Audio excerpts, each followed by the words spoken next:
Камин комнаты для аудиенций королей Польши.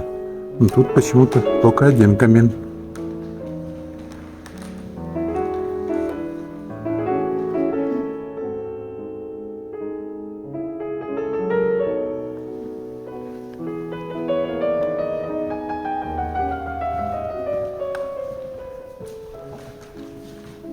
Вот здесь сидел король. Почему-то далеко от камина. Как же он грелся.